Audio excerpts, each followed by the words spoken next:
to correct the record, really.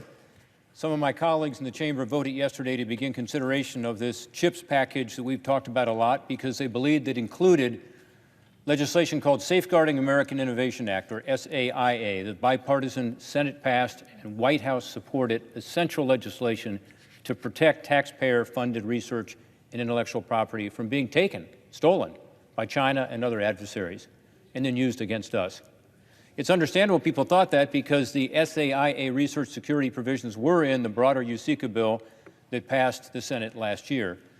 In fact, as the co-authors of USICA know, it was the reason I was one of the then original Republican co-sponsors of USICA, and only because of that.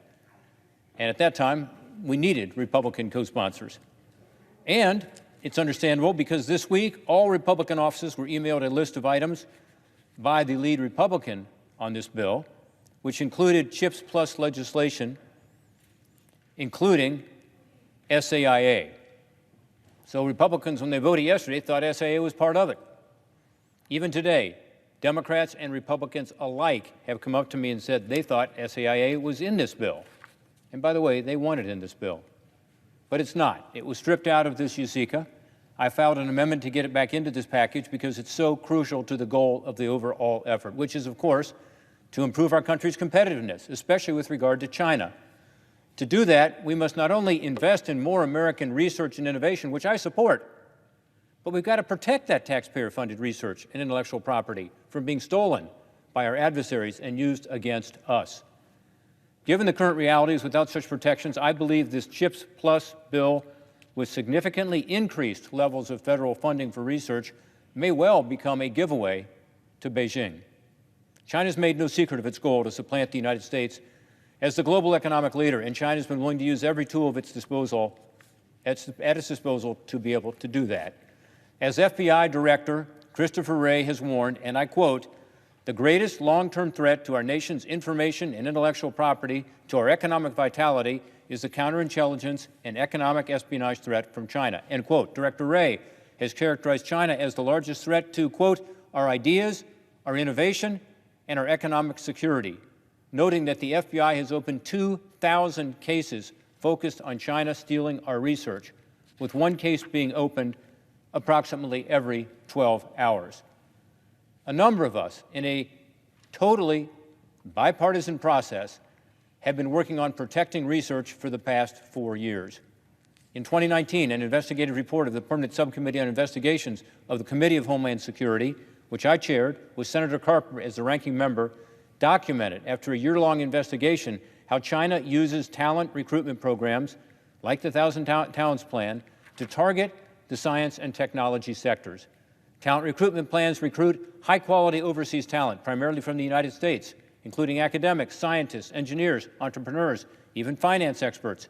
The plans provide monetary benefits and other incentives to lure experts into providing proprietary information or research to China, which is in violation of our laws and in conflict of interest rules. China, in turn, exploits American research, intellectual property, and open collaboration, often U.S. taxpayer-funded, for its own economic and military gain at our expense. Really, you think about it, the rise of China's military and economy over the past couple of decades is in part being fueled by American taxpayer-paid research, where they have essentially leapfrogged us and commercialized it more quickly than us and used it against us. In just one of many examples, a researcher recently in Kansas hid his full-time employment with a Chinese research university to obtain federal grant funding from 6 different Department of Energy and National Science Foundation contracts. Remember, the new funding in this bill primarily goes to the National Science Foundation. In fact, the Department of Health and Human Services Inspector General recently released a report that found that 2/3 of the NIH grant recipients, another place a lot of research is done, NIH, failed to meet federal requirements regarding foreign financial interests, including instances of U.S.-funded taxpayers or U.S.-funded researchers failing to disclose ties to the Chinese government.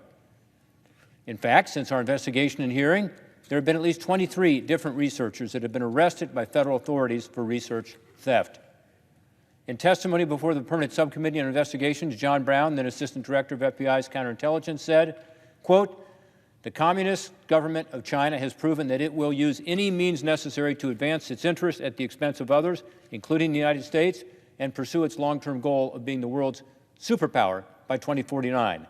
The Chinese government knows that economic strength and scientific innovation are the keys to global influence and military power. So Beijing aims to acquire our expertise to erode our competitive advantage and supplant the United States as a global superpower, end quote. Then Commander, U.S. Cyber Command General Keith Alexander described intellectual property theft and cyber espionage in general as, quote, the greatest transfer of wealth in history, end quote. The sentiment was underscored by former National Security Advisor and retired Lieutenant General H.R. McMaster when asked about China's growing and intertwined military and economic threat in a March 2021 Armed Services Committee hearing. Lieutenant General McMaster stressed the need for the United States to defend itself. Quote, it's gut-wrenching to see how much has been stolen right from under our noses. And much of that research is funded by Congress. I think the financial dimension of this is something worth a great deal of scrutiny. We are, in large measure, underwriting our own demise, end quote.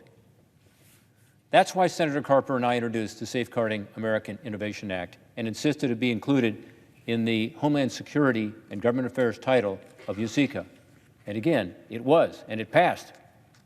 And it's part of the research funding, the additional research funding, to have these protections around it. It would be necessary even if there was not additional research funding. But now we're spending tens of billions of dollars of more taxpayer money and not providing this security. Based on feedback from the law enforcement and research community, the legislation goes directly to the root of the problem. It makes it punishable by law to knowingly fail to disclose foreign funding on federal grant applications. FBI wants that badly. It requires the executive branch to streamline and coordinate grant-making between the federal agencies so there's continuity, accountability, and coordination. It allows the State Department to deny visas to foreign researchers coming to the United States to exploit the openness of our research enterprise, and requires research institutions and universities to do more, including telling the State Department whether a foreign researcher will have access to export-controlled technologies. The State Department wants this badly. The career people at the State Department helped us write these provisions. They need this authority. They don't have it now. So a vital component of any competitiveness bill must be this common sense, non-controversial, extensively negotiated, bipartisan bill. It's a matter of our national security. I have described the extraordinary theft of taxpayer-paid research under current funding levels. Again, it's unthinkable that we would add tens of billions of more taxpayer dollars to sensitive research, as we propose in the CHIPS Plus package, and not protect that research from China and other adversaries. I strongly urge my colleagues to support this amendment to ensure that it is part, again, as it has been in the past, we've all voted for it, of the underlying package. I thank the President. I yield back my time.